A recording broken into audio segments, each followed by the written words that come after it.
Hola, buenas tardes. Bienvenidos a la Institución Libre de Enseñanza.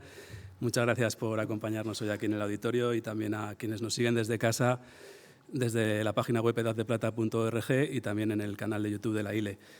Hoy tenemos la tercera sesión de este ciclo que ven proyectado detrás de nosotros en pantalla, Leer el mundo, la literatura de viajes en la era transmedia, que comenzó el pasado 12 de marzo con Ander Izaguirre y con Antonio Lucas, quienes hablaron de la crónica de viajes hoy.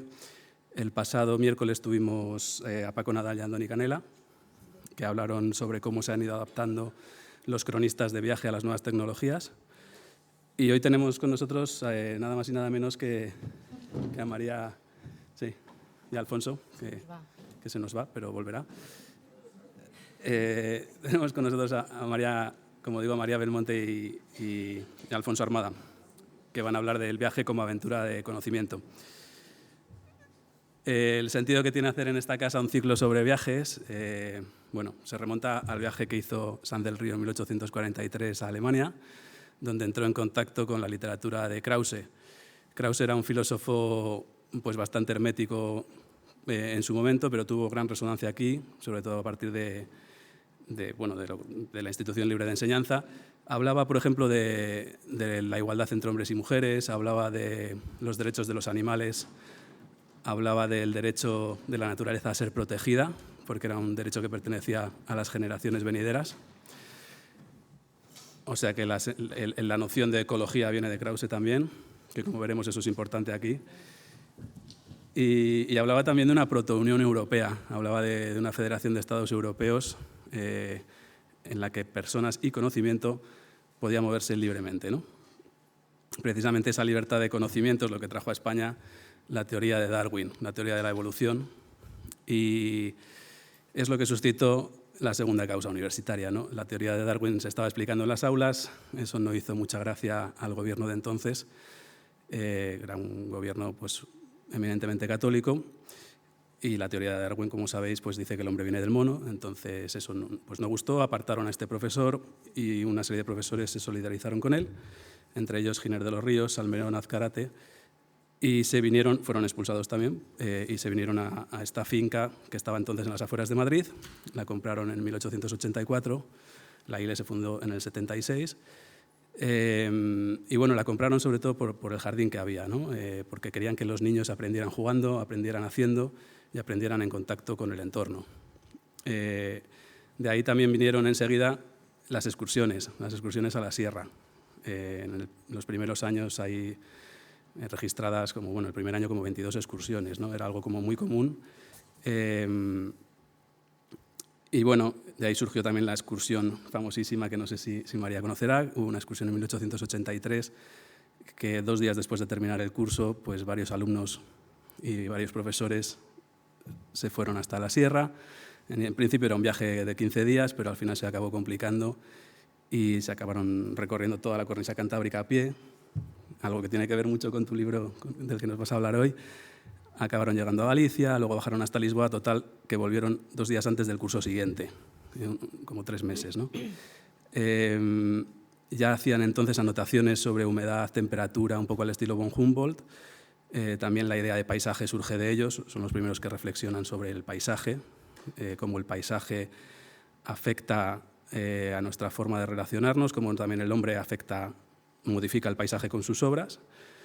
Y, quiero decir que el paisaje, el clima, determina cómo nos vestimos, qué comemos, etcétera, y también pues nosotros modificamos el paisaje, ¿no? Todo ese tipo de ideas que en el 19 no eran nada comunes son las que se trataban aquí en esta casa, ¿no?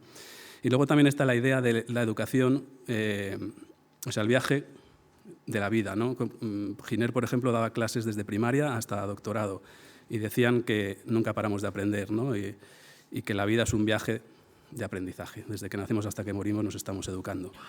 De esta institución surgió luego la residencia de estudiantes, surgió también antes. En 1907 surge la Junta para Ampliación de Estudios, que también empezó a enviar a estudiantes e investigadores fuera, a Europa, con becas de intercambio, ¿no? Y la idea era un poco que volvieran de Europa con ideas innovadoras, con ideas que modernizaran un país que entonces tenía un 75% de analfabetos hombres y un 80% mujeres, ¿no? De ahí surge también la idea del intercambio entre la ciudad y el campo, las misiones pedagógicas, que supongo que es un proyecto que muchos conoceréis, mediante la que hicieron un intercambio. Bueno, una serie de voluntarios iban a los pueblos más remotos para llevarles las obras del Prado, el cinematógrafo, el teatro, porque decían que también en los pueblos tenían derecho a ver esto. Y a cambio, no lo hacían como una idea de venimos a culturizaros, sino que a cambio nos vamos a llevar a la ciudad vuestras canciones populares, vuestras artesanías, vuestro folclore, ¿no? Es un proyecto exitoso que lamentablemente se interrumpió con la llegada de la dictadura, de la guerra civil. Y bueno, nos hemos dejado atrás la Residencia de Estudiantes 1910, que también fomentaba este intercambio de conocimiento, recibiendo a toda la intelectualidad europea que iba a su salón a contar pues, bueno, la teoría de la relatividad, ¿no? Vino Einstein en su momento a hablar de esto, vino Marie Curie, Stravinsky, vino Howard Carter, que es también a contar sus descubrimientos, un viajero. Y en la Residencia de Estudiantes, pues, los chicos que venían de provincias a estudiar a Madrid pues, encontraban no solo acomodo y comida, o sea, no solo tenían cubierto, digamos, la comida y el alojamiento, sino que por las tardes tenían esta formación paralela a sus carreras universitarias que cursaban por las mañanas. Así que es de esta tradición de donde viene la idea de hacer un ciclo de literatura de viajes. Y bueno, como os decía, hoy tenemos el placer de tener a María Belmonte y a Alfonso Armada. Les voy a presentar curricularmente, brevemente, y luego pasarán cada uno de ellos a hacer una pequeña exposición, ponencia, conferencia, llamémosle como queramos. María Belmonte Barrenechea nació en Bilbao en 1953, es licenciada en Historia por la Universidad de Deusto y en Antropología por la Autónoma de Barcelona. En 1995 se doctoró en el Departamento de Antropología Social de la Universidad del País Vasco, en San Sebastián, con una tesis sobre Historia de las Religiones. Ejerce profesionalmente como traductora técnico-literaria y entre sus libros destacamos aquí Peregrinos de la Belleza, Viajeros por Italia y Grecia, que es de 2015, Los Senderos del Mar, un viaje a pie, de 2017, En Tierra de Dioniso, Vagabundeos por el norte de Grecia, 2021, y El Murmullo del Agua, Fuentes, Jardines y Divinidades Acuáticas, de 2024. Y a su izquierda, Alfonso Armada, que nació en Vigo en el 58, es periodista y escritor, fue corresponsal en África para El País, cubriendo conflictos como el cerco de Sarajevo y el genocidio de Ruanda, y es corresponsal en Nueva York para ABC. Ha dirigido el suplemento ABC Cultural y la revista Frontera D. Presidió la sección española de Reporteros Sin Fronteras entre 2017 y 2021 y actualmente es su presidente honorífico. Entre sus libros destacamos Cuadernos Africanos, del 99, El Rumor de la Frontera, Viaje a lo largo de la frontera entre Estados Unidos y México, de 2006, Mar Atlántico, Diario de una travesía, 2012, y Sarajevo, Diarios de la Guerra de Bosnia, de 2015. Su obra más reciente es un poemario que se titula TSC, Diario de la Noche, que es de 2024. Así que nada, si os parece, comenzamos por María y nada, que muchas gracias por estar hoy con nosotros aquí. Muchas gracias, Carlos. Muchas gracias a vosotros por estar aquí, a todos los que estéis escuchando en otro sitio, en vuestra casa. Es un honor para mí estar en la ILE, una institución de las más prestigiosas, yo creo, de España y de Europa. Y muchas gracias a Carlos por haber pensado en mí, en traerme a este ciclo tan bonito sobre viaje. Y nuestra intervención la hemos llamado Viajar para adquirir conocimiento. En concreto, yo os quiero hablar sobre viajar para descubrir el paisaje, para aprender a ver el paisaje. Y para ello quiero empezar por poneros dos ejemplos muy extremos. No sé si habéis oído hablar de una cala que hay en Mallorca, que se llama Caló des Moro. Es una cala muy pequeñita, hace poco tiempo solo la conocían los locales, pero desde que salió en Instagram, en los meses de verano, al día acuden 4.000 personas de media, 1.200 coches que aparcan en el pueblo más cercano. Esta gente, a veces, para bajar una cala que tiene como 15 metros cuadrados, hace colas al sol de media hora o de más. Se sabe que acuden influencers con maletas porque allí se cambian de ropa, se graban y hacen ver que han estado en esa cala más de una vez. Esta gente, estas 4.000 personas, se llevan en sus pies, en las toallas, en la ropa, 50 kilos de arena cada día. Dejan basura. ¿Os podéis imaginar el desastre que es? De hecho, la alcaldesa de la población cercana está desesperada porque legalmente ya no puede prohibir que la gente vaya andando, porque no se puede ir en coche, hay que dejarlo pues, a unos kilómetros. Pero hay gente que va, espera al sol, bajan o no bajan porque no caben, se quedan en las rocas como pasmarotes. Los podéis ver en YouTube y es alucinante. Los periodistas les entrevistan, ¿y usted por qué ha venido? Es que me han dicho que esta es la cala de Mallorca que hay que ver y no sé qué. En fin, plantearos o pensad qué ha visto esta gente de ese paisaje mediterráneo y de esa pobre cala que, como siga así, pues terminará no sé cómo, ¿no? Y ahora os voy a poner un ejemplo extremo, en el sentido contrario. En 1795, un explorador y botánico escocés, que tenía un nombre estupendo, Mungo Park, le pidieron una compañía británica que fuera al centro de África y explorara el Níger y que detallara todo lo que encontrara. Mungo Park se fue y partió de una población que es llamada Kooma, junto a dos pastores que iban en su misma dirección. Él iba a caballo, los pastores iban a pie. En un momento dado el caballo no pudo seguir porque el terreno era difícil, él se quedó atrás y cuando llegó donde estaban los pastores vio a uno en el suelo que lo creyó muerto y el otro desaparecido. Mientras se reponía la sorpresa, lo rodearon un grupo de bandidos. Primero le arrancaron los botones del chaleco, que creían que eran de oro, eran de latón, pero luego le fueron quitando la ropa y lo dejaron desnudo, le quitaron el caballo, las armas y lo dejaron allí a 800 kilómetros del poblado europeo o del centro europeo más cercano. Mungo Park pensó que aquello era su final, porque no sabía ni dónde estaba y se dejó caer de rodillas al suelo.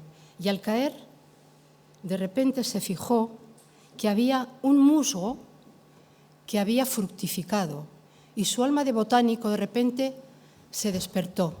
Se quedó observando ese pequeño ser, esa pequeña planta y le pareció tan bella y le pareció que encerraba todo el misterio de la vida o como él dijo, la perfección de la obra divina.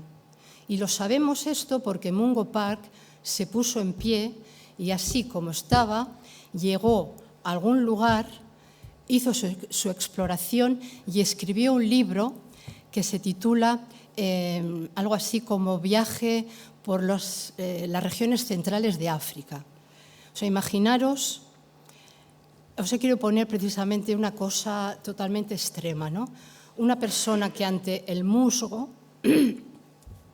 que no sé si sabéis, hay 15 especies de musgo en la naturaleza y es una de las plantas, de los seres que primero habitaron el planeta, la Tierra. No le gusta el agua salada, pero es valiente y se acerca hasta las rocas de la orilla. O sea que si vais por la orilla del mar lo veréis bastante cerca, pero procurando que no le anegue el agua salada. Entonces, bueno, yo os quería hablar precisamente de viajar de la forma que a mí me parece más gozosa para descubrir el paisaje, que es viajar a pie, que es ponerte una mochila en la espalda, unas botas cómodas, 2 bastones y lanzarte al camino. Y eso es lo que yo hice cuando terminé mi primer libro y salió en 2015, Peregrinos, y dije, ¿qué voy a escribir ahora?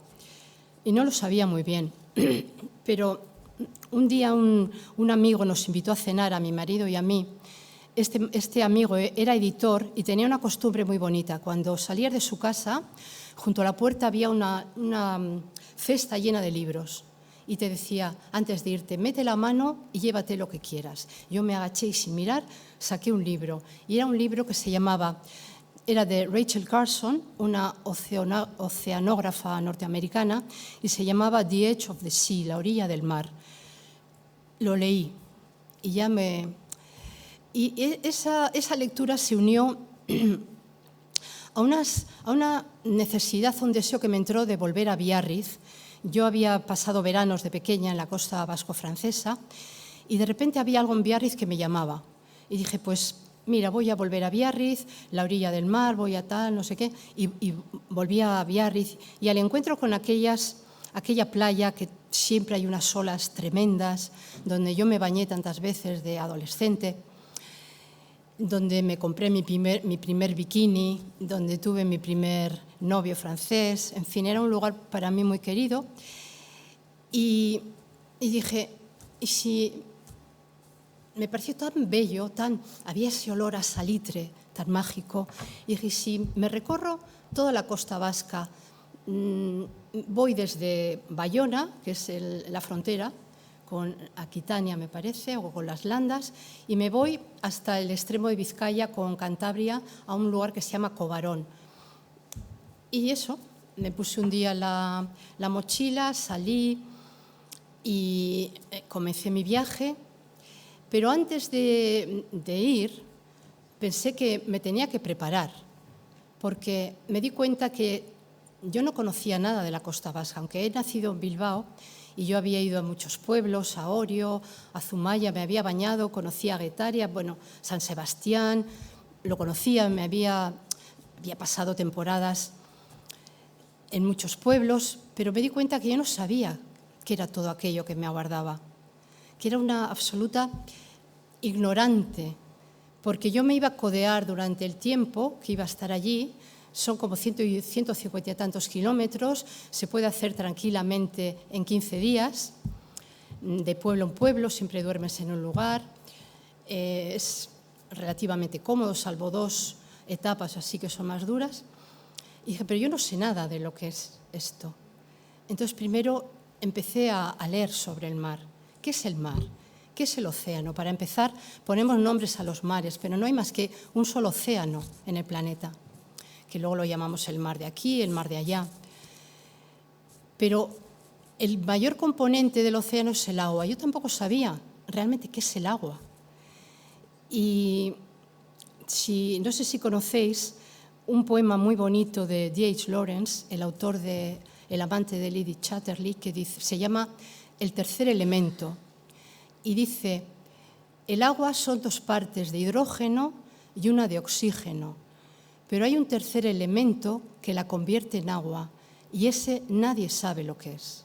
Eso quiere decir, está aludiendo el poeta, que era un magnífico poeta, por cierto, a la cualidad misteriosa del agua, hasta el punto que todavía los científicos no han llegado a comprender exactamente, y ahora no os los explicar porque es muy complicado a nivel de moléculas y tal, cómo funciona realmente el agua. Entonces, bueno, el agua. Y leí libros de oceanografía y me enteré que hay 2 teorías sobre por qué hay agua en la Tierra. La más antigua, la que durante todo el siglo XX se mantuvo, es esa que hace 4.500 millones de años, la Tierra era una bola incandescente. Paulatinamente, estamos hablando de unos ciclos de tiempo que no nos los podemos ni imaginar, se fue enfriando. De ese enfriamiento se fueron formando inmensas nubes. Con el tiempo se condensaron y empezó a llover. Empezó a llover también de maneras que no lo podemos imaginar, porque llovió durante millones y millones de años. Ese agua se fue condensando en lo que ahora llamamos las cuencas marinas. El agua se fue volviendo salada. ¿Por qué? Por la erosión, las rocas, que se disolvían, sus minerales, las sales. Y Carl Sagan, ese gran científico, dijo que lloramos y sudamos agua de mar, porque nuestros tejidos están compuestos fundamentalmente por algo parecidísimo al agua de mar. Y de hecho nosotros somos un 65% de agua. O sea que somos mucho más líquidos que sólidos, aunque no nos lo parezca. Y cuando morimos, de hecho, el agua que nos compone vuelve a formar parte de ese sistema cerrado que es el agua del planeta, porque hay un agua, hubo, hay y habrá un agua, una cantidad de agua dada para siempre. Y nosotros también formaremos parte de ese sistema. Es algo como muy poético en el fondo, ¿no? Y bueno, así estaba yo leyendo todas estas cosas maravillosas sobre qué es el agua, qué tal, porque me iba a pasar un tiempo, no mucho, pero teniéndola de compañera todo el tiempo. Entonces, el libro de Rachel Carson, La orilla del mar, me enseñó también que es uno de los terrenos más cambiantes de la Tierra, la orilla del mar. Nunca caminamos por la misma playa, porque cada momento va cambiando, ¿no? Todo es un limes, una frontera que se va transformando continuamente. Me di el placer de bajar de vez en cuando y recuperar algo que yo hacía en mi infancia, cuando iba a la playa con mi madre, sobre todo, y con mi hermano, que era cuando la marea se marcha y quedan esos pozos, esas pozas de marea que son absolutos lugares llenos de magia, llenos de animales, llenos de cada vez menos, porque también es cada vez más gente que va con las redes, con esto, con lo otro, pero yo recuerdo que encontrabas estrellas de mar. Y Rachel Carson me recordó que en la orilla del mar viven algunos de los seres más esforzados del planeta, como por ejemplo las estrellas de mar, los percebes, esos seres que solo conocemos por las marisquerías, y sin embargo Darwin les dedicó 8 años de su vida a estudiarlos, llamados cirrípidos. Los percebes, las anémonas de mar, los gusanos de mar, todos esos seres que tienen que llevar unas vidas muy esforzadas, aptas solo para valientes, porque cuando se retira la marea muchos quedan expuestos al sol, tienen que aguantar horas, muchos se esconden en las rendijas. Entonces volví a recuperar mientras caminaba toda esa magia que, bueno, casi la había dejado, ¿no? Porque ahora iba a la playa, nadaba y luego tal, pero recuperé un poco, y al estar sola también me daba ese gusto de bajar a bañarme, pero luego recorrer las rocas y volver a encontrarme con todos esos seres maravillosos, ¿no? También tuve que descubrir o enterarme qué son las olas, porque claro, yo me volvía y veía, unas veces el mar estaba absolutamente calmado, como un animal latiendo, ¿no? Pero otras había unas olas inmensas. Y también aprendí una cosa que me parece bellísima, y es que hay varios tipos de olas. Las olas viajeras, las que rompen en la costa vasca, hacen un recorrido de 5.000 kilómetros desde el mar del Labrador, imaginaos, ininterrumpidamente. Esas olas, gente luego de todas partes del mundo, llegan hasta la costa vasca para cabalgarlas. Porque otra cosa que también descubrí es que el surf en Europa nació en Biarritz, y es muy bonita la historia. Fue durante el rodaje de la película Fiesta, o la preparación de la película Fiesta, basada en el libro de Hemingway. Vino Peter Birtel, que era el marido de Deborah Kerr, y se trajo su plancha de surf. En el País Vasco nadie conocía, ni a nadie se le había ocurrido subirse en una tabla, porque era algo hawaiano, de la Polinesia. En California lo hacían, pero en Europa nadie conocía, nadie se subía en una tabla. Y Peter Birtel lo puso de moda allí, y bueno, del País Vasco luego fue me imagino, a Cantabria, a Francia. O sea, otra cosa que me encantó descubrir, ¿no? Las olas viajeras, hay una muy famosa en el País Vasco que se llama Belarra, que puede llegar a tener hasta 20 metros de altura, imaginaos. No la vi, desde luego. Y luego otras olas, que son las que se forman cerca de la orilla, que son las olas normales, más o menos, en que cuando vamos a la playa nosotros nos metemos debajo y jugamos con ellas, ¿no? Pero bueno, era todo esto, ir descubriendo un mundo que cada vez me resultaba más mágico, más maravilloso y más increíble, ¿no? Porque no solo era las olas, el agua, era descubrir qué es la arena.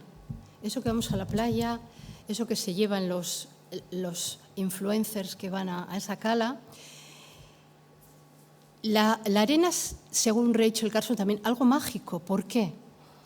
Porque esos granitos que yo me llevé, botecitos, que los tengo en casa, de vez en cuando los abro, porque la arena de Biarritz es bastante gruesa, y la pongo en la mesa, y son como pequeños milagros, son pequeñas piedrecitas de rayas, o de color rosa, de color verde, de color amarillo. Son cosas preciosas, pequeñas gemas, pero como aprendí, han podido hacer un viaje de miles de años y de muchísimos kilómetros. Pueden haber venido por el mar, por ríos, venir de montañas lejanas y estar allí, en esa playa, ¿no? O sea, que todo era digamos, absolutamente cosas mágicas y bellísimas. Y luego me diréis, ¿y no había gente en tu viaje? Aunque yo iba sola normalmente, viajé sola, menos una etapa, que me acompañaron una amiga y un amigo. Y el placer era, al atardecer, llegar al pueblo de turno, esos pueblos de la Costa Vasca en los que entras en una taberna y acaban de poner esas barras llenas de unos pinchos maravillosos. Yo llegaba hambrienta, absolutamente hambrienta, entonces, se me ponían los ojos así ya desde la puerta. Y era maravilloso, ¿no? Tomarte una cerveza, comer, ¿de cuál quiere? Pues lo que sea, Y podías comer lo que querías porque lo habías gastado, lo ibas a gastar al día siguiente. Te podías, Pero conocí gente y conocí a alguien que me llamó muchísimo la atención. El camino de la Costa Vasca coincide también con el Camino de Santiago, en un gran tramo. Y en un momento dado, cuando llegué al Alto de Itziar y me quedé en un hotel, me fijé que había como un señor mayor y un peregrino. Y yo cotilleando con el señor del hotel y tal, me dice, tiene 92 años. Me quedé y va a Santiago de Compostela. Y yo me duché, bajé a cenar y lo encontré en un rincón cenando solo y no me atreví a abordarle porque parecía como si tuviera un escudo magnético que lo protegiera, como si él deseara el silencio. Y pensé, igual mañana me levanto pronto y tengo la suerte de caminar con él un rato y le puedo preguntar de dónde viene, qué hace, qué le parece, qué le ha pasado. Y me levanté. No había amanecido y bajé y me dice el señor del hotel, ya se ha marchado. O sea que, y siempre me he preguntado, ¿llegaría a Santiago? Y me imagino que sí, estoy segurísima. Porque, no había más que verle, ¿no? La determinación. Y luego es muy bonito porque fui a Santiago para una conferencia y el taxista me contó, le pregunté por los peregrinos, ¿no os molesta en Santiago tanta gente, tanto barullo? Me dice, no, los queremos muchísimo. Y me contó una historia también de un peregrino de 92 años, parece que es una edad como para ir a Santiago de Compostela, de un peregrino noruego que había venido andando desde Noruega y había cumplido 93 en Santiago. Y él le había llevado un taxi y le había dicho, ha sido la mejor experiencia de mi vida, este viaje a pie. Solo dudé en retirarme cuando atravesé no sé qué zona de Francia en el que había demasiados capullos de seda y se encontró de repente metido como en una selva y se tenía que abrir y se asustó. Pero dice que en cuanto pasó, 1,5 kilómetros, que volvió otra vez y cumplió 93 años, o sea que todavía me siento con fuerza de decir, igual hasta los 92 años todavía ando por ahí con la mochila, ojalá. Y otro encuentro que fue absolutamente muy bonito entre Ondarroa y Lekeitio, me acuerdo que hacía un calor ese día, un calor porque creo que era julio, que se caían las moscas y me pilló al mediodía, yo caminando. Y luego encima era una etapa confusa, todo estaba lleno de caminitos que y yo no sabía por dónde tenía que ir. Y vi delante de mí un caminante que iba despacito y me acerqué a él, le saludé y caminé un rato con él y nos pusimos a hablar y me dice, le digo, ¿qué? ¿Vive por aquí? Me dice, sí, sí. ¿Y le gusta caminar? Le pregunté, me dice, no me gusta nada, pero he tenido un ataque al corazón y el médico me hace caminar. Para él era algo, pues eso, lo tenía que hacer por prescripción médica. Y yo le dije, pues yo estoy haciendo esto. Me dice, ¿y por qué? ¿Por qué te gusta con el calor que hace? ¿Qué haces aquí?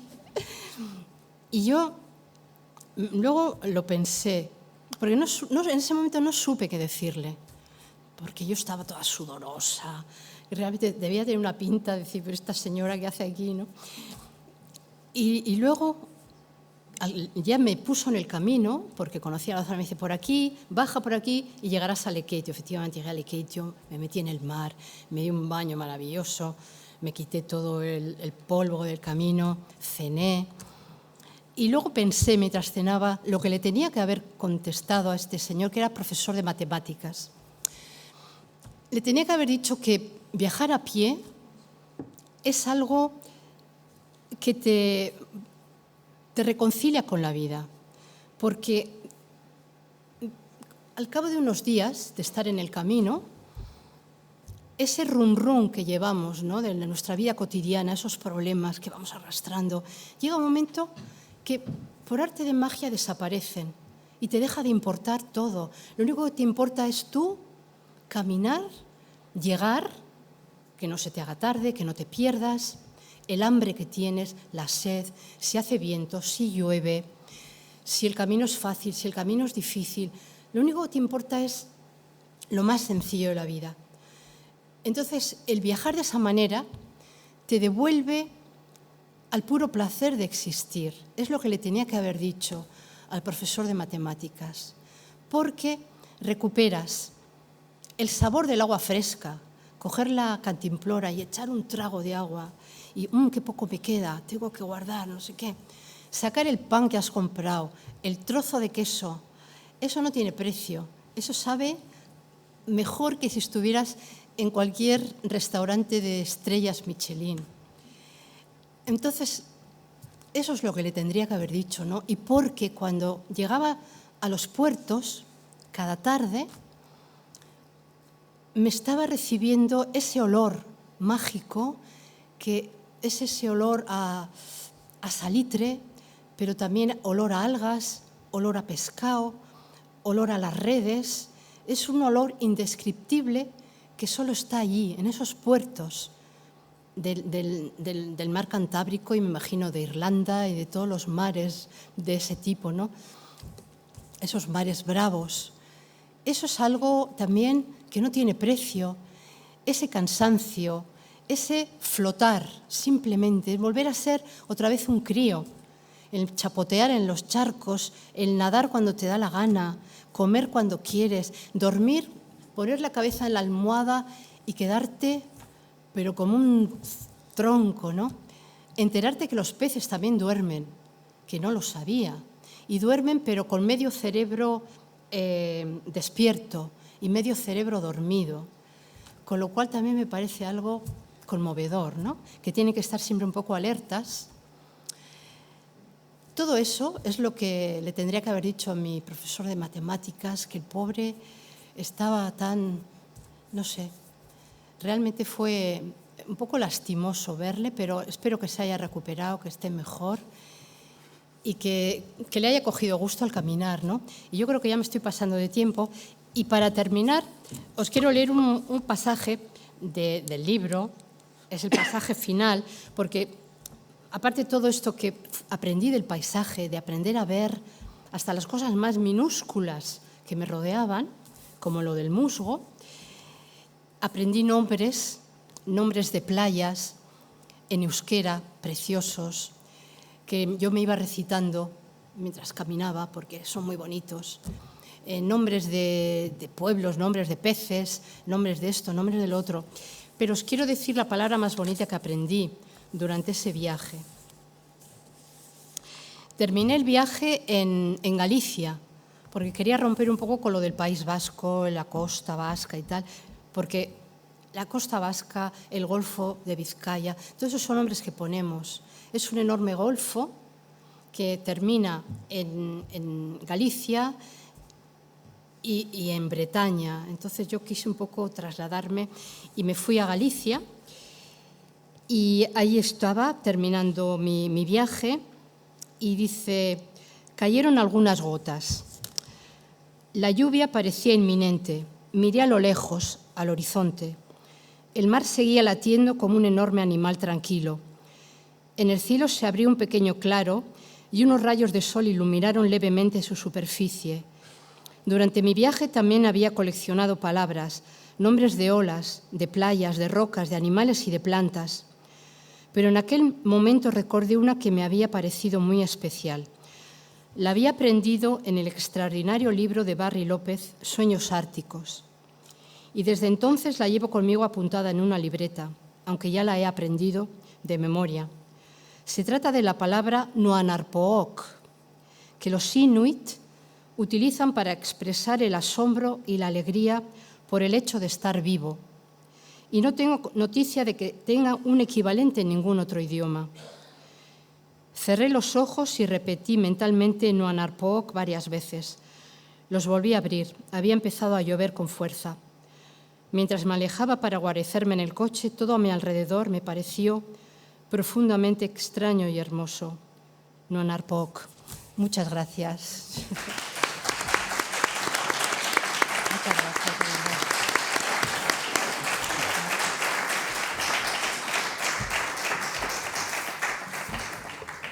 Bueno, pues muchísimas gracias, María. A vosotros. Damos la palabra a Alfonso. Hola, buenas tardes. Muchas gracias también por la invitación. Fue completamente inesperado.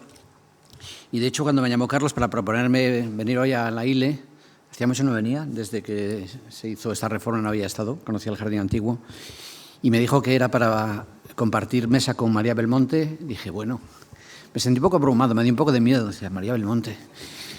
No lo había leído, por cierto, pero tenía en la mesilla de noche un libro de María Belmonte. Este lo había comprado hace años y no lo había leído. Y entonces, claro, después de esta cita no tenía más remedio que empezar a leer a María Belmonte. Y no he leído más libros de ella, pero desde hoy ya le he dicho que voy a leer todo lo suyo. Pero es que además, nada más vernos hoy, aquí en el Jardín de la ILE esta tarde, dice, ¿tú no te acuerdas que nos conocemos hace 20 años? Y me quedé perplejo, porque estuvo en mi casa de Nueva York, se acordaba de mi mujer, se acordaba de la hija de mi mujer, que estuvimos juntos en nuestra casa en Nueva York con Aurelio Arteta y con Beba, su mujer, y me quedé, bueno, una demostración más. Yo creo que tengo una memoria derrapante.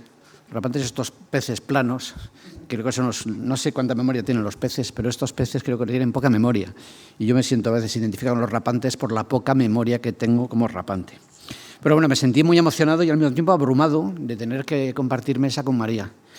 Bueno, el libro suyo me ha parecido, me ha ayudado mucho a pensar de qué podía hablar hoy aquí, ¿no? Y además tiene algunas citas, ella ha mencionado algunos de los momentos que tiene el libro que son que te invitan a seguir sus pasos, pero tiene una frase de Proust que dice: el único viaje verdadero no sería ir hacia nuevos paisajes, sino tener otros ojos. Es una cita que extrae de La peregrina, de Marcel Proust. Curiosamente, ahora hay una exposición de Marcel Proust en el arte, en la Thyssen. Estuve el otro día, había tanta gente que no se podía ver. Tendré que volver otro día y aparte me llevé el catálogo que invita a leer. Bueno, creo que esto que dice Proust y que María lleva a su libro, creo que tiene mucho que ver con lo que hace María. Y curiosamente hoy, en Frontera D, la revista que yo dirijo, por fin se ha estrenado un nuevo colaborador de la revista que se llama José Antonio Alcázar, Pepe Alcázar. Pepe es un antiguo pintor que ha dejado de pintar y va todos los días al Prado. Si no va todos los días, casi todos los días. De hecho, hace unos meses presentó un libro de textos sobre la pintura y sobre el Prado. Lo presentó en un colegio mayor y estaba abarrotado, y la mitad de los que fueron a esta presentación eran celadores y vigilantes del Prado, que le conocían porque Pepe forma parte del paisaje del Prado, ¿no? Bueno, yo no conozco a nadie que sepa ver como ve Pepe. Él dice que lleva más tiempo ver un cuadro que pintarlo. Por eso él va y vuelve una y otra vez. Su blog se llama La mirada del iluso y es un artículo sobre uno de los cuadros a los que visitamos y visitan el Prado menos atención prestan, a la del Bufón Don Juan de Austria. Y bueno, dentro de ese artículo cita a un pintor, a Víctor Arica, dice que tenía un ojo prodigioso, decía que no se puede aprender a tener ojo, pero sí a mirar. Uno tiene ojo o no lo tiene, y eso es una virtud que viene con la genética, pero se aprende a mirar, se aprende a ver. Y bueno, creo que la forma que tiene Pepe de volver y preguntarse y estudiar y leer y descubrir lo insólito en los cuadros es una cualidad que tiene María Belmonte cuando camina por la Costa Vasca y otros caminos, ¿no? Cuando empecé a pensar de qué podía hablar hoy, pues pensé en los viajes que no he hecho y que me gustaría hacer, y sobre todo hay un viaje en concreto que espero que sea uno de mis últimos viajes, y es un viaje a Japón. Hace unos años fuimos a Barcelona a entrevistar al director de cine José Luis Garín, que estaba a punto de irse de Barcelona, harto del ruido del procés, y de hecho se ha ido a ir a Francia, al sur de Francia. Y en la casa de Garín había un libro, que era este, bueno, un ejemplar como este, un relato desde mi choza, Ho-Hoki, no sé si María sabe más japonés que yo. No. Es de pronunciar, ella lo ha leído, y este libro empieza hablando de dónde vivía Kamo no Choomei, este escritor y monje japonés, y habla del lugar donde vivía. Y el lugar donde vivía es un habitáculo de 9 metros cuadrados. Hay un dibujo de la choza donde vivía Kamo no Choomei, y el libro está lleno de reflexiones de alguien como María que se dedica a caminar y recorrer los paisajes. El libro está muy bien traducido por alguien que lleva muchísimos años viviendo en Japón, que es Jesús Carlos Álvarez Crespo, y el libro es hermosísimo, está transcrito fonéticamente en japonés, y en las páginas impares está la traducción al castellano. Pero tiene un apartado de notas, y las notas son tan ricas porque hay una devoción tan grande en este lector de Kamo no Choomei que creo que estaría él encantado de haber visto su libro traducido al castellano con tanto cariño, ¿no? Explica el traductor y el introductor y el autor de las notas el significado de Ho-Hoki. Dice que es una medida de superficie japonesa equivalente a 4,5 tatami, o esteras de paja que se utilizan en las casas tradicionales japonesas. Y apareció por primera vez en un escrito budista, el Yuima Gyo, Sutra de Vimalakirti, en el que narra la gran multitud de personas en una habitación y hace una especie de término de medidas. Y él utilizaba este término posteriormente para designar la celda de un monje, y de ahí pasó a identificarse con el propio monje. Esto me recordó una tierra que hace mucho tiempo compramos mi mujer y yo en la Costa da Morte, en la Costa da Morte gallega. Es curioso que María termine su viaje, este peregrinaje por los senderos del mar en Galicia. Hace muchos años que viajo a la Costa da Morte casi todos los veranos, buscando un lugar donde quedarse quizás. Y así encontramos un lugar en Cuño. Cuño es un lugar entre Musía y Touriñán. Es un lugar muy desolado, no hay playa, es una playa de rocas. Allí además un día encontramos una ballena muerta. Y quisimos, soñamos en construir un día una casa en Cuño. Y nos dedicamos durante años y años a negociar con los paisanos para conseguir los 4.000 metros cuadrados que pedían para poder construir una pequeña casa en Cuño. Pero naufragó el Prestige y entonces cambió la ley de costas. En este lugar de Cuño solo vive una familia. Y al final el resultado es que no se puede construir nada en Cuño. Yo casi me alegro de que no se pueda construir nada en Cuño, que quede especialmente salvaje, ¿no? Bueno, siguiendo con este viaje, con esta imaginación que yo quería para hoy, de esta especie del viaje o aventura del conocimiento, que es lo que el viaje me ha llevado a mí.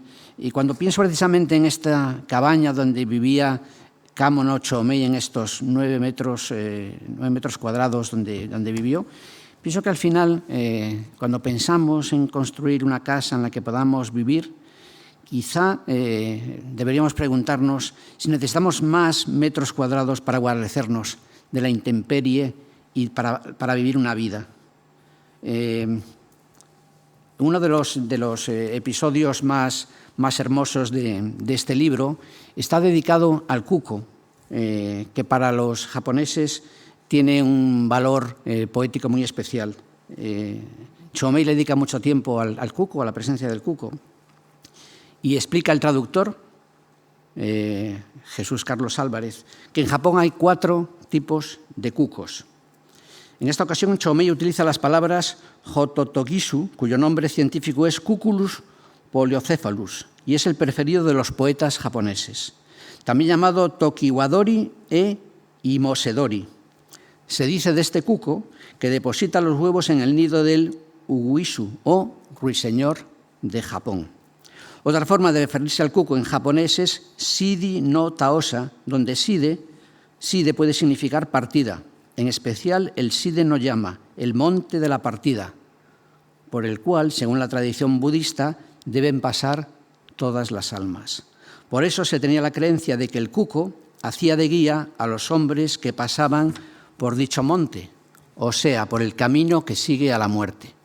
Por otro lado, Chomei introduce uno de los motivos veraniegos por excelencia en la tradición waka, que es el cuco en la poesía japonesa. A este lugar al que volver cuando leí este libro, estaba también, como el libro de María estaba esperándome en mi mesilla de noche, este libro que descubrí en casa de este director, de José Luis Guerín, autor de películas tan hermosas como Tren de sombras, me estaba esperando en casa de mi madre en Vigo y empecé a leerlo en el barrio de Colla, donde está la casa de mi madre, bajo un camelio. Vigo, Galicia, está lleno de camelios. Y me dio la sensación, los camelios son unos árboles que tienen una flor preciosa, de muchos colores, que sin embargo no tiene olor. Y creo que las camelias de alguna manera son unas flores que, si les preguntamos, quizá hablen japonés. También mientras estaba dándole vueltas a de qué podía hablar, el Instituto Polaco de Cultura ha inaugurado hace unas pocas semanas un ciclo de cine polaco contemporáneo. Y la primera película que estrenaron es una película que se titula Esta no es mi película, de María Baxa, y es la historia de un matrimonio polaco que está en crisis, hace mucho tiempo que no se entienden, entonces deciden cómo podemos tratar de restaurar nuestro matrimonio. Y entonces el marido le propone a ella recorrer todo el norte de Polonia, las playas de Polonia, compra 2 trineos muy feos para llevar todo lo que tienen que llevar para poder resistir durante este periplo. Y es un recorrido de más o menos 400 kilómetros, bueno, es una película en la que hay ficción, pero de alguna manera es un intento de buscar la manera de solucionar tus dilemas conyugales, tus rutinas, tus perezas, tu falta de entendimiento, caminando. Y además lo hacen el viaje en febrero. Y la película está rodada en el mes de febrero, con unos vientos infames, luchando contra la lluvia, luchando contra el viento. Y la verdad que la película es una película que es una especie de reencuentro. Al final no sabes muy bien si esto... La película se llama Esta no es mi película. No sé si al final la van a proyectar. Se proyectó aquí en la Filmoteca hace tiempo y está este pase de otro día. Y la película resulta profundamente conmovedora, precisamente, como intento de restaurar precisamente la conversación entre un matrimonio roto a través del hecho de caminar, del hecho de reconocerse recorriendo un lugar desolado que son las playas en el norte de Polonia. Hablaba también María del conocimiento y hay además lo cita también María en su libro, hay un polímata, un sabio, uno de los mayores sabios que ha tenido la historia humana, que es Alexander von Humboldt. Y cuando Humboldt cuenta su viaje por América Latina, cuando cuenta que subió al Chimborazo con unas alpargatas, o cuando cuenta que era capaz de pasarse horas y horas y horas sentado a orillas del Orinoco, hablando con un indígena y preguntándole pues, por la cosmogonía, por sus siembras, por sus amores, desamores, bueno, que el sabio más sabio de la época mostrara esa humildad de sentarse junto a un indígena en el Orinoco, preguntándole por su vida, para tratar de saber precisamente pues eso, los ciclos de la vida, de la naturaleza, de las cosechas, del amor, del desamor. Bueno, me parece que es un ejemplo fantástico de lo que creo que el viaje te puede proporcionar. Decía que la idea de esta conversación era tratar de averiguar en qué medida el viaje nos puede proporcionar conocimiento. María se refirió en más de una ocasión al silencio. Creo que una de las pensadoras del siglo XX que más énfasis ha hecho precisamente en el silencio como vía de conocimiento es Simone Weil.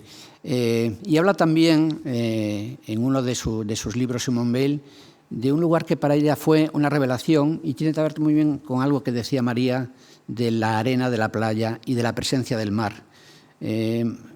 Simone Weil tuvo 2 o 3 epifanías y una de las que más le trastornó, de que más huella dejó en su vida, fue una noche en la playa portuguesa de Nazaré, una noche de invierno, que ella bajó a la playa y estaban las mujeres esperando que volvieran los marineros con lo que habían, con los peces que habían cosechado en el mar, en las redes.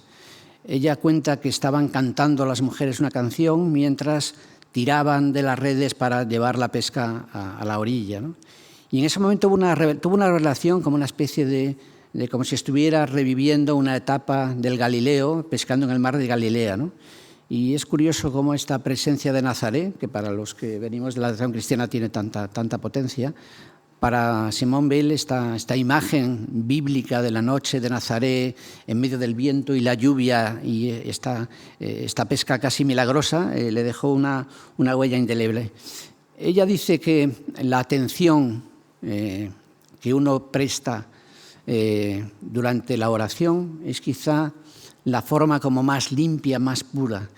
Y precisamente creo que en el viaje, y más en el viaje a solas y en el viaje a pie, uno tiene esta capacidad de prestar atención a la naturaleza, a los pequeños detalles y a sí mismo como nunca, ¿no?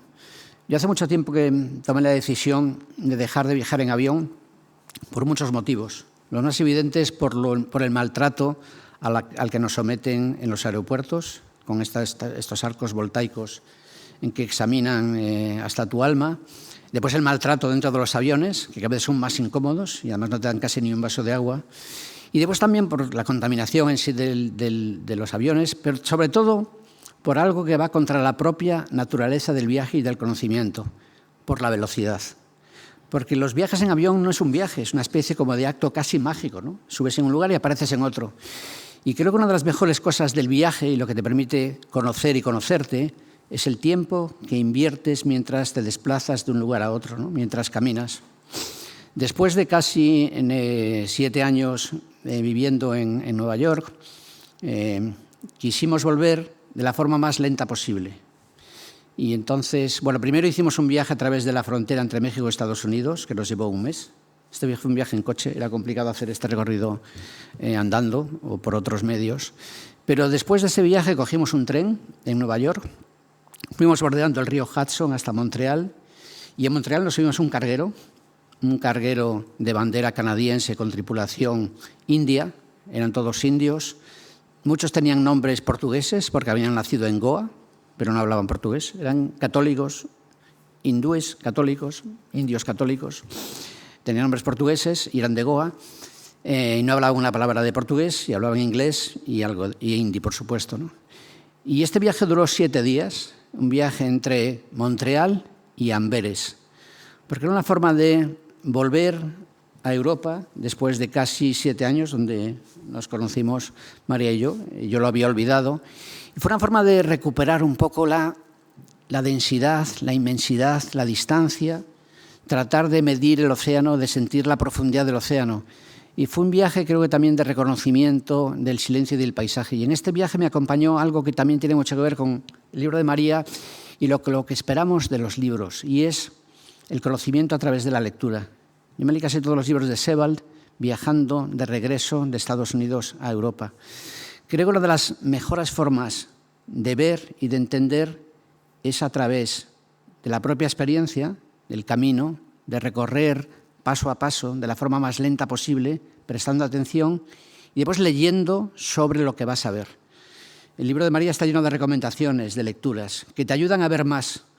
Hay una especie como de fantasía, creo que adolescente, que nos hace creer que uno cuando es virgen y no tiene ningún tipo de contaminación de ningún tipo, siente más, vive más y conoce más. Creo que bueno, es una fantasía, ¿no? Creo que cuanto más sabes, más lees, más ves. Esto pasa en el Museo del Prado. Cuando ves cómo ve Pepe Alcalá los cuadros, hay muchas horas de prestar atención a los cuadros, muchas lecturas de la historia de la pintura, muchas lecturas de las biografías de los pintores, de los aposentadores, de los que fabricaban los lienzos, los que fabricaban los pigmentos, los pinceles, de los tasadores, de los vendedores, de todo lo que configura a fin de cuentas lo que es bueno, una vida dedicada al arte o una vida dedicada al comercio, ¿no? Creo que en la medida que sabes más, puedes ver más y sentir más. Y los libros ayudan precisamente a ver más. Uno de los libros que más me han hecho pensar sobre lo que el viaje significa y lo que el viaje es en nuestro tiempo. Empezaba María hablando de esta cala de Mallorca devastada precisamente por el turismo. Hay también en Galicia algunos ejemplos parecidos. Una es la playa de las Catedrales, sí, convertida en una especie como de centro de peregrinación de todo tipo de gente que quiere vivir la experiencia de estar allí, y se ha convertido en una experiencia completamente masificada, ¿no? Otro que se llama también el banco más bonito del mundo, que es un banco también que está cerca creo que de... Sí, en el Cabo Ortegal. Cabo Ortegal, exactamente, y bueno, es un banco parecido a muchos otros bancos, lo que pasa es que bueno, está convertido en un banco, pues eso, convertido en una especie como de lugar de peregrinaje por las redes sociales y otras perversiones contemporáneas, ¿no? Bueno, pues en esta especie de ver a través de los libros, uno de los libros que a mí más me ha ayudado a pensar la necesidad de viajar es una guía publicada por una pequeña editorial, y además está el editor aquí, que es Feliciano Novoa. En la Embril La Solana publicó hace un par de años, me parece, una guía que se llama Guía Leer y Ver Lisboa. Es una guía muy curiosa, es una guía hecha por 20 escritores y 20 dibujantes o pintores, ¿no?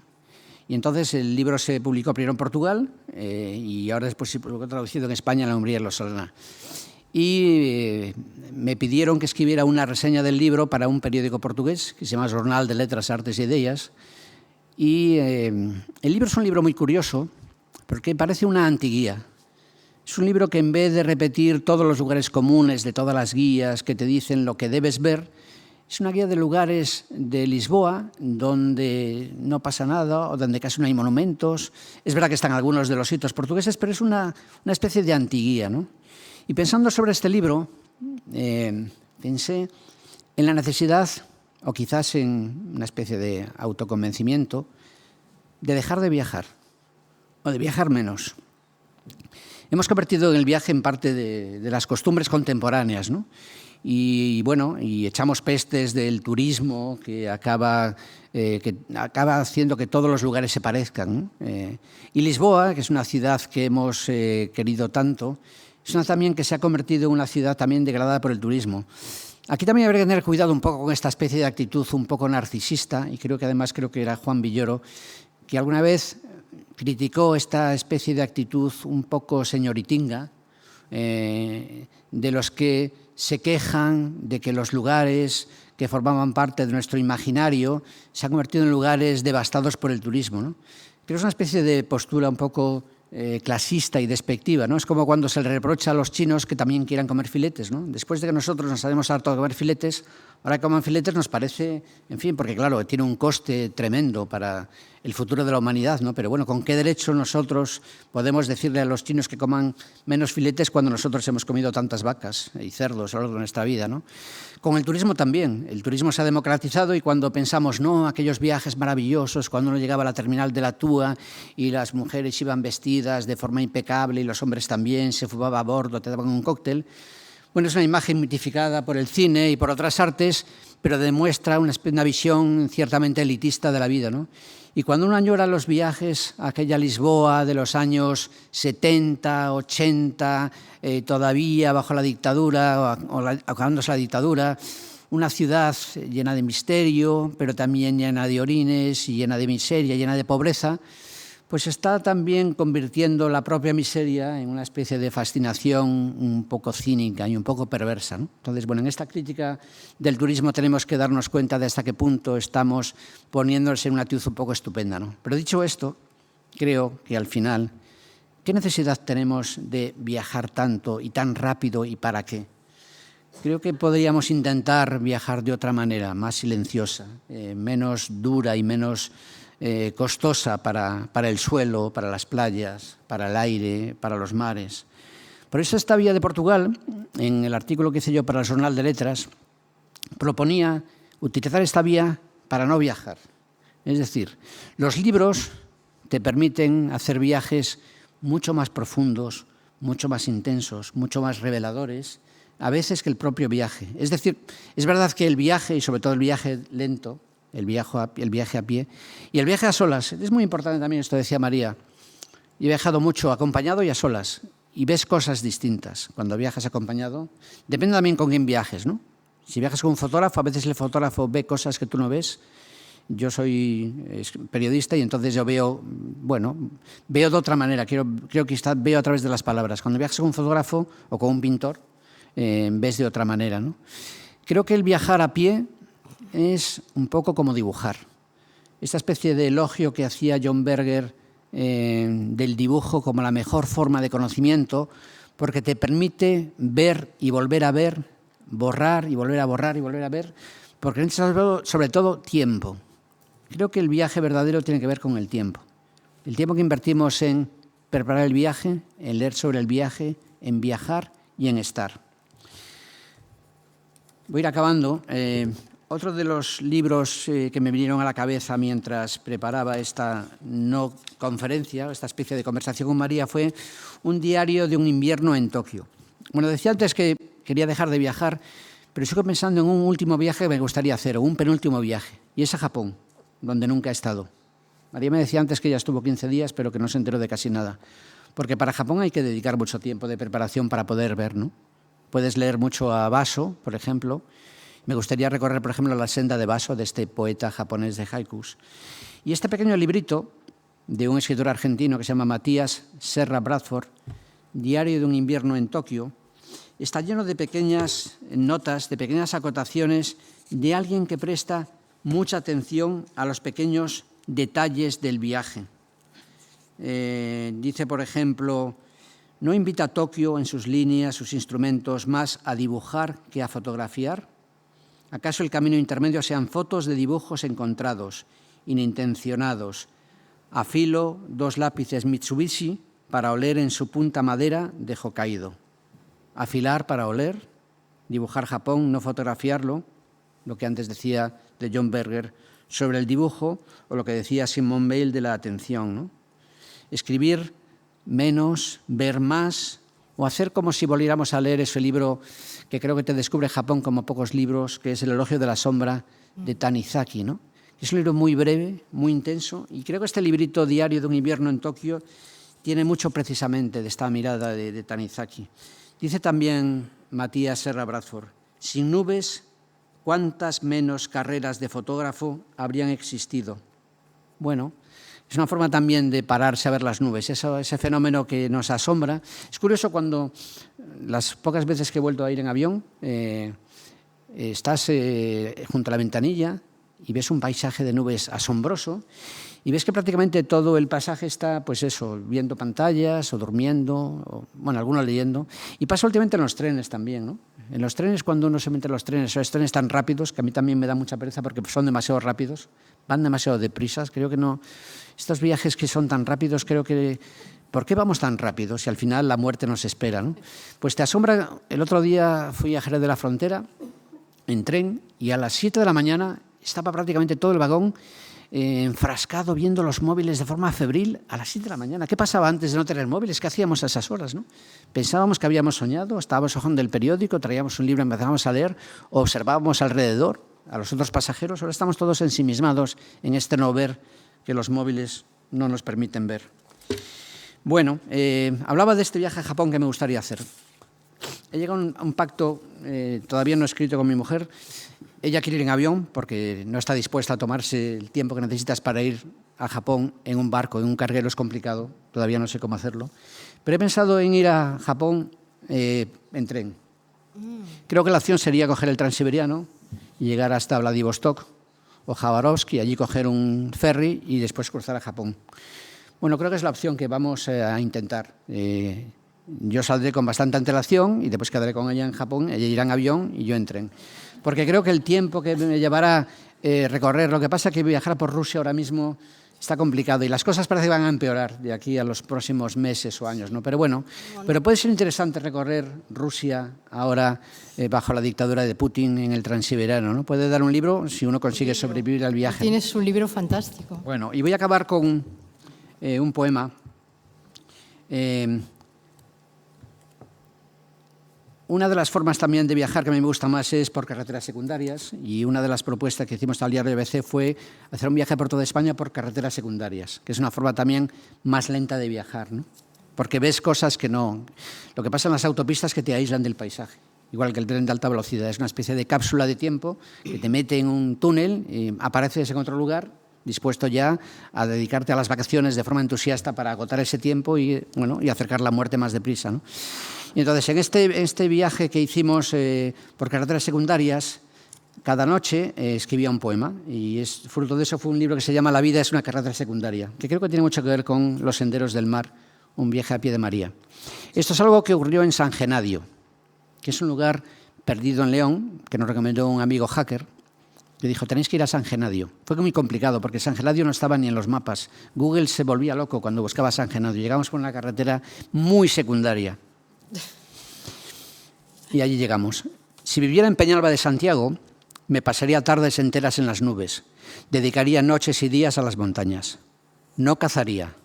Recorrería la senda entre castaños y alisos hasta que las voces del arroyo, que es con el viento el del silencio, me dijeran al oído lo que nunca escucho. Si viviera en Peñalba de Santiago, escribiría solo lo justo, cada vez menos. Dejaría hablar al viento, que le pone frazadas de nubes a los cerros, para que el viento hablara por mí. Si viviera en Peñalba de Santiago todo el año, tendría memorias del invierno. Vería cómo las golondrinas y los saltamontes, la madreselva silvestre y las mariposas le dan la vez a las castañas y el frío atiranta la piel, los tejados de pizarra, la longitud de los días, nuestros sueños. Me gusta fantasear con los lugares a los que una veleta casquivana me lleva y me trae como un niño que ha crecido tanto. ¿Es esto lo que querías hacer, esta clase de vida? Me digo que no huyo de nadie, tampoco de mí mismo, si viviera en Peñalba de Santiago. Qué bonito.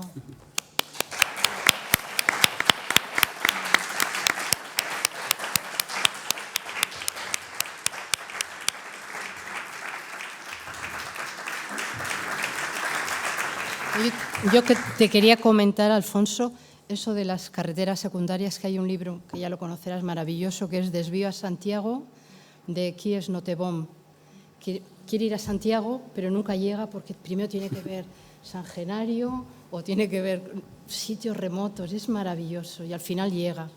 Es uno de los libros más bonitos de viajes sobre España. Yo creo que el viaje debería llevarnos a lugares que no pensábamos llegar, porque es lo bueno del viaje, ¿no? Que el viaje te sorprenda, ¿no? Pero cuando uno tiene vacaciones acotadas y pagadas y tiene pues, los 7 días de hotel, bueno, al final es parte de la cultura contemporánea en la que estamos todos inmersos, ¿no? Pero es volver al viaje que te sorprende, que al final no llegas y tienes encuentros insospechados, bueno, lo que uno esperaba del viaje, ¿no? Eso es lo mejor. Recuerdo también un viaje que hice a la tierra de los Hopi, en Arizona, perdido en la Reserva Navaja, y recuerdo que iba en una furgoneta con un grupo de catalanes. Bueno, es una realidad, no hay ningún subtexto, pero bueno, la verdad es... Y recuerdo que estos catalanes que viajan decía, cuando vimos a los Hopi, decía, pero gitanos ya tenemos en Cataluña. Bueno, cuando uno escucha estas cosas en un viaje, dice, bueno, vale, pero ¿para qué viajas entonces, no? Y has citado también a Simone Weil y al hincapié que ella hace en su obra sobre la atención. Y tiene una frase muy bonita que dice, la atención es lo que hace que brote la luz de las cosas. Si tú te fijas, como le pasó a Mungo Park, en una cosita pequeñita, decía que el musgo que vio era del tamaño de la punta de su dedo y eso le salvó la vida, ¿no? Entonces es cierto, tú te puedes fijar en lo que te rodea cada día y todo te vas asombrando porque realmente todas las cosas son extraordinarias, raras, rarísimas y en general maravillosas. Entonces, bueno, lo digo porque como la has citado bastante a la señora Bale, pues... Bueno, yo estoy obsesionado con ella, pero creo que sí, que forma parte un poco de la vida que llevamos. Estamos todos tan distraídos con este aparatito permanente, nos cuesta tanto prestar atención y escuchar. Y la verdad que, bueno, basta como volver a asombrarse, ¿no? Lo que dejamos de ver cuando nos hacemos adultos, ¿no? Esto que los niños de 8, 9, 10 años están siempre preguntando por todo. Bueno, creo que hablas de ello también en el libro, ¿no? Porque cuando caminas y ves y te fijas en los bichos, te fijas en las piedras. Me encantó, por cierto, esta especie de obsesión por las piedras. Yo también tengo... De hecho, cuando viajé a Namibia, casi me detienen porque llevaba tantas piedras que dijo mi mujer, ¿estás loco? ¿Vas a meter estas piedras en el avión? Esto es, además, un saqueo. La verdad que es imperdonable también. Creo que hay una especie también de codicia de las piedras, ¿no? Son pequeñas perversiones, ¿no? No sé si Carlos quiere preguntarnos algo. Este tipo de mesas que se moderan solas, yo estoy encantado. O sea, que no tengo yo estaba, es que ha sido una delicia el reencuentro con Alfonso. Y completamente inesperado, sí. Que ahora nos veremos. Ya no... Vamos a vernos más, sí. Eso es. Yo pensaba, mientras os escuchaba, pensaba en toda la tradición que hay, ¿no? Desde los peripatéticos, caminar pensando, pasando por Ítaca de Cavafis, todo el situacionismo, Guy Debord, lo que has hablado de las antiguías, Ungaretti, La meta es partir. O sea, hay como una tradición literaria bastante amplia, ¿no? Sí, pero sobre todo tenemos que recordar que nosotros somos, nuestros antepasados eran nómadas. El ser humano caminaba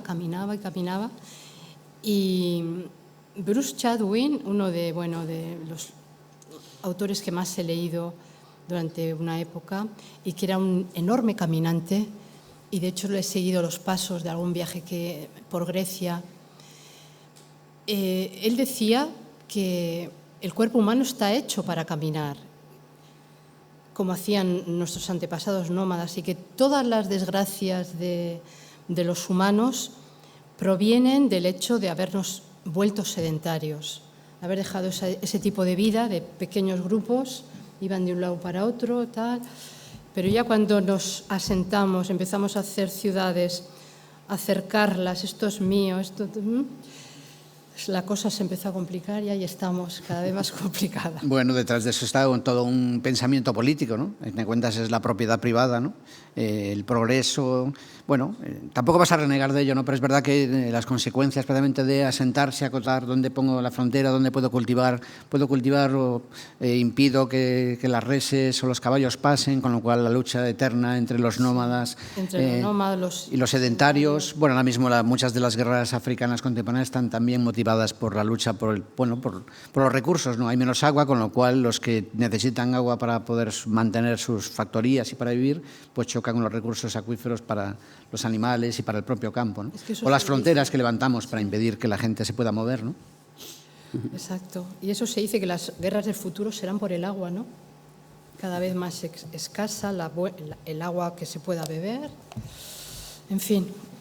Yo recojo también un poco la idea del viaje como pedagogía del asombro, ¿no? Que habéis hablado. Has hablado de vaso, por ejemplo. El haiku tiene mucho que ver con eso, ¿no? Sí. Un pétalo cayendo de la flor, no, es una mariposa, ¿no? Si no se hubiera detenido, igual que a mirar el musgo. Exacto. Los haikus son congelación de un instante, ya sea el salto de una rana en una charca, ya sea la caída de una hoja. Es esa sensibilidad, ¿no? Del instante, del momento, que te asombra tanto, ¿no? de los orientales, o al menos de esa tradición, ¿no? Porque ahora yo, por ejemplo, en Tokio yo estaba horrorizada, yo no sabía dónde meterme, porque es una ciudad, es cemento y coches, no hay plazas públicas, o sea, como aquí, que hay plazas con bancos, árboles. Ahí hay inmensos parques, sí, pero luego todos son calles y cementos, gente corriendo en los coches, gente corriendo por las calles. Yo digo, Dios mío, esta ciudad Sin embargo, para estar muy poco. Pero hay una película muy reciente que se llama... la de los Perfect, urinarios. Perfect Days, Sí. de Wim Wenders, que es una película asombrosa. Hablas del asombro, ¿no? La historia, bueno, en Japón sabéis que encargaron a un grupo de arquitectos de todo el mundo de que construyeran los servicios públicos japoneses, ¿no? Entonces, es la historia de alguien que se dedica a limpiar los baños públicos, baños que están impecables, porque los japoneses no son... Entonces, pero a pesar de eso, se esmera en limpiar, hasta pone un espejo por las partes a las que el ojo no llega para limpiar.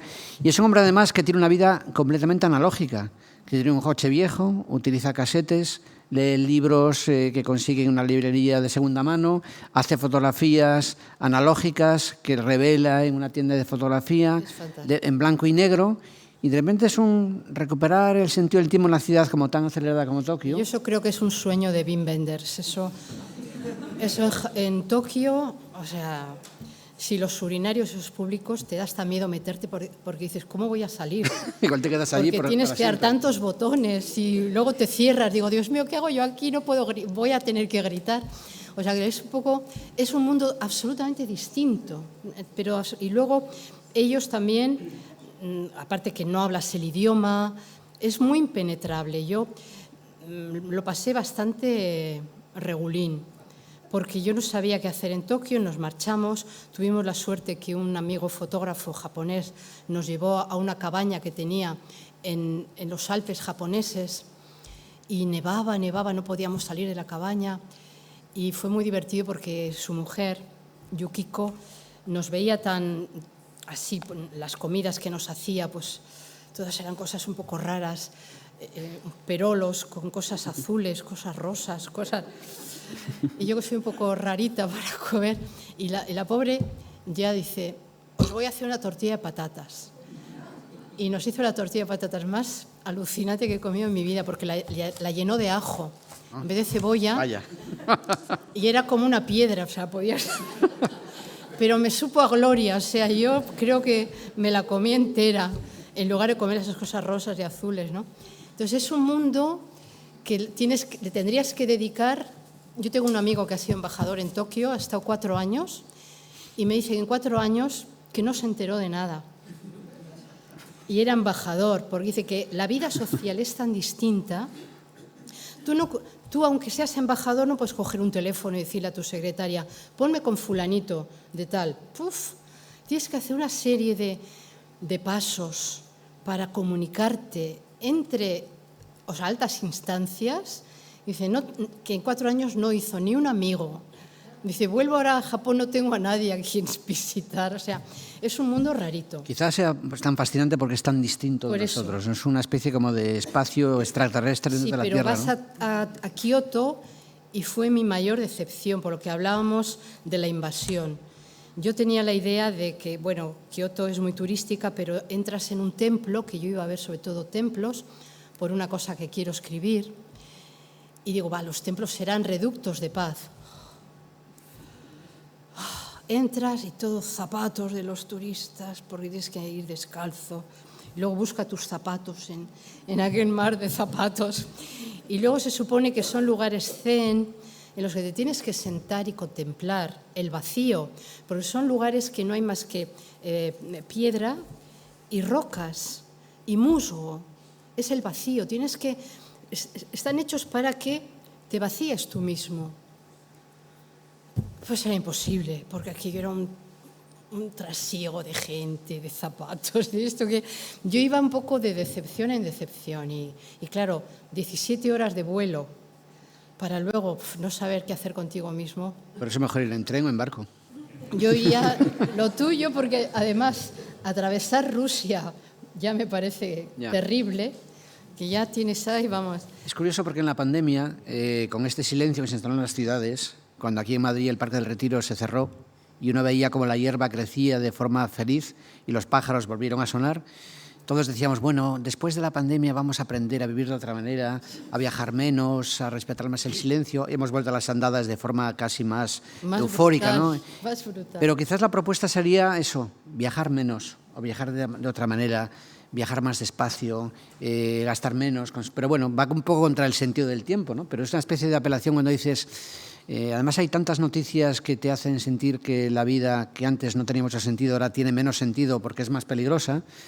De repente dices, ¿qué haces? ¿Te recluyes y te dedicas a ignorar lo que ocurre o buscas el placer de leer, de pensar y tratar de intervenir de otra manera, pero sin ensuciar y sin dañar más de lo que tanto se ensucia y se daña, ¿no? Bueno, es una propuesta a lo mejor pequeña, pero a lo mejor las propuestas más revolucionarias han de ser las más pequeñas, lo que tiene que ver contigo mismo primero y con la gente que te rodea, ¿no? Lo que a fin de cuentas, en vista de los estragos provocados por las revoluciones que, cargadas de buenas intenciones, llenaron el mundo de cadáveres, pues quizás habría que buscar propuestas menos revolucionarias y menos dañinas.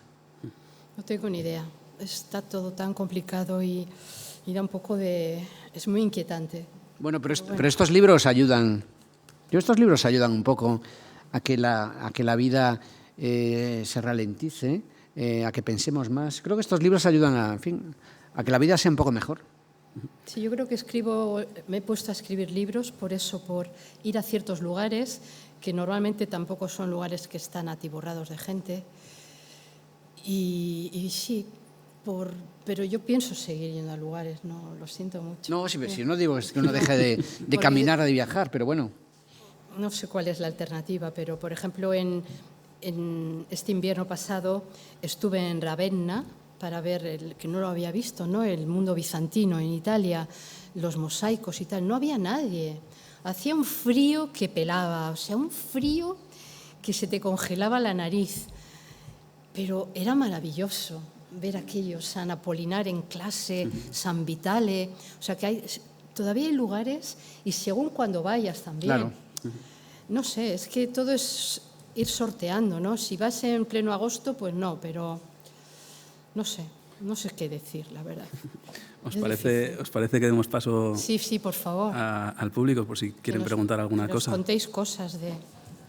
Y mientras cuento que Cuadernos Africanos estaba en la mesilla de otros invitados de este ciclo, o sea que es fantástico que en tu mesilla estuviera el de María y el tuyo ha estado también en las mesillas de Ander y de otros invitados, sí. Sí. Muy buenas tardes, sois Hola. Estupendos, los dos. Hay que recomendar vuestros libros. Alfonso, estoy de acuerdo, los viajes se han hecho muy incómodos, las autopistas y los trenes de alta velocidad son espantosos, pero es muy de agradecer no pasar 7 horas detrás de un camión a 15 para cruzar de Peñaperros. Todo tiene ventajas e inconvenientes. Solo quería deciros que hay esperanza. Yo tengo una casa en la Alcarria de Cuenca y el verano pasado no lo conocí porque no pude hablar con él. Era un chaval de 19 años de la Sierra de Madrid que se había venido al pueblo de la madre de su amigo, compañeros de estudios, pero se había venido andando. Había dedicado 6 días en ir desde Navacerrada, Buitrago de Lozoya, a un pueblo de la Alcarria de Cuenca. Ya al tercer día dormía en el campo donde le pillaba, comía donde le pillaba y al tercer día pasó un río y se bañó porque, según él mismo, incluso estando solo, ya necesitaba Se asustaba. agua. Por eso digo que... Hay esperanza. Hay esperanza. Sí, es decir, yo señor. no pude Muy hablar bien. con este chaval. Estaba en la plaza jugando al fútbol con su amigo, los hermanos pequeños del amigo y otros chavales. O sea, parecía completamente normal, pero ese gesto de no cogió un autobús, bajó a Madrid, de ahí fue a Cuenca y que venga el padre de mi amigo a buscarme en coche. No, me voy andando. Y tardó 6 días como podía haber tardado 5. Le dio igual. Creo que hay esperanza. Qué bien. Estupendísimo, ¿no? Que exista gente así. Hay uno de mis autores favoritos, que es Robert Macfarlane, un escocés que escribe libros muy bonitos sobre el caminar. Tiene uno que se llama Las viejas sendas y habla de... hizo un viaje, habla de muchos sitios, ¿no? Antiguos caminos de Europa, pero uno habla de la Sierra de Guadarrama y es muy bonito. Y Robert Macfarlane dice que nunca llegas a conocer bien un lugar hasta que no has dormido en él. Y eso es cierto.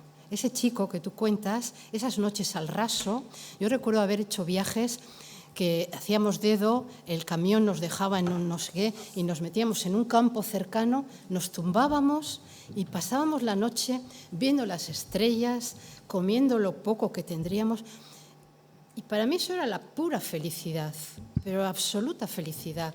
O durmiendo en los tejados en Grecia, que antes te dejaba, no sé si todavía lo dejarán, ¿no? Y no tenías que pagar nada. Tú te subías con tu saco y ahí estabas. Me acuerdo que dormí en Atenas, enfrente del Hotel Hilton, había luna llena y estábamos en un tejado, un montón de gente, todos mochileros, y enfrente del Hilton, y se asomaban con los gin tonics a las terrazas. Y yo le decía a mi colega, al chico con el que iba, le digo, estoy segura de que no están disfrutando tanto como nosotros con lo que estuviéramos tomando, yo no sé qué, porque solamente por estar allí con el Partenón, la Acrópolis, la luna llena, el suelo, el chico con el que había ligado y iba de viaje, yo no necesitaba estar en el Hilton. Ahora me encantaría ir al Hilton, todavía no puedo, ¿no? Pero bueno, hay formas de ir sorteando la vida, yo creo, ¿no? Como tú en la Costa de la Morte. Es curioso lo que has dicho de hacer dedo, porque es una experiencia que también se ha ido perdiendo, porque ahora casi nadie para, pero yo fui hasta... Yo fui hasta Copenhague haciendo autostop desde Galicia y volví, o sea que antes se podía recorrer de Europa. Yo he ido hasta lejísimos a dedo. Pero en los pueblos, uno de mis viajes también, bueno, voy a hacer aquí, como está el editor, voy a aprovechar para hacer más promoción de él. Uno de mis viajes más hermosos ha sido volver a Galicia después de más de 40 años viviendo en Madrid, ¿no? El Faro de Vigo, que fue mi primer periódico, me propuso volver a Galicia después de 40 años. Y entonces, durante un verano, pues recorrí Galicia en parte a pie, en parte en coche, en tren, en autobús. Y la verdad que fue un viaje, pues eso, muy lento, ¿no? Y en un tramo del viaje no había manera de ir desde Ribadavia hasta La Guardia y pasando por Tui, y entonces me metí en Portugal y me puse a hacer autostop. Y no estuve más de 10 minutos, me pararon 3 personas y uno me llevó incluso hasta Valencia Dominio. Y bueno, y aparte me contaron muchas historias, o sea que en lugares pequeños la verdad que todavía hay gente que se compadece y al final no piensa que el que vas a recoger es un asesino que te va a robar o te va a asesinar, ¿no? Y tuve esa experiencia en Portugal que todavía tiene esa especie de tempo lento, esta especie de escucha, de atención, de silencio, por lo menos en las ciudades pequeñas, porque es verdad que Lisboa y Oporto están también un poco corrompidas por esa especie de delirio de ir y de ver. Sí, ahora están estas plataformas, ¿no? De compartir coche y compartir viaje. También, sí, verdad. Que yo creo que han sustituido un poquito a esto otro. No sé si tenemos alguna otra pregunta por parte del público. ¿No? ¿Alguna pregunta que queráis lanzaros unos a otros? ¿Alguna aventura que hayáis tenido por los caminos? Sí, ahí detrás tenemos. Yo querría hacer una reivindicación de un viaje que ahora existe y que hay mucha gente que hace, ¿no? Que es el viaje en bicicleta. Está lleno España de gente montando en bici. Gente montando en bici ella sola, con su pareja, durmiendo en cualquier sitio, en pueblecitos pequeños, grandes. Sí, señor. Pero es un fenómeno increíble. Es decir, cuando vas por los pueblos en bicicleta, la gente tiene otra actitud, porque te ven sudando, te ven un poco agotado y no es como el motorista o el que va en coche. Es una dimensión absolutamente diferente y maravillosa. Viajar en bicicleta, dormir donde toque y hacer lo que, no sé, dejarte llevar, ¿no? Sí, eso es un gran especialista, Ander Izaguirre, que lo tuvimos aquí en la primera sesión. Ahora sí va a hacer Andalucía en bici y Ander escribe mucho sobre esto.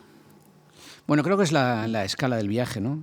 Creo que la forma más natural es caminando, llevándote pues una mochila y recorriendo el paisaje y yendo paso a paso.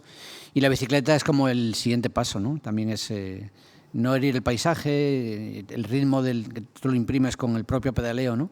Y los trenes al principio, que parecía una aberración porque decían que los que subían a un tren iban a acabar como enfermos de velocidad, ahora que los trenes corren tanto, pero los trenes de una forma también a ras de tierra, creo que también ayudan todavía a ver el paisaje, incluso cuando van a mucha velocidad, ¿no? Pero creo que esta forma de viajar tan lenta te permite pues no perder de vista un poco tu propia condición humana, ¿no? Del ritmo de las cosas. Sí, señor. Bueno, pues muchas gracias. Muchas gracias. Eso es. Bueno, pues gracias a todos.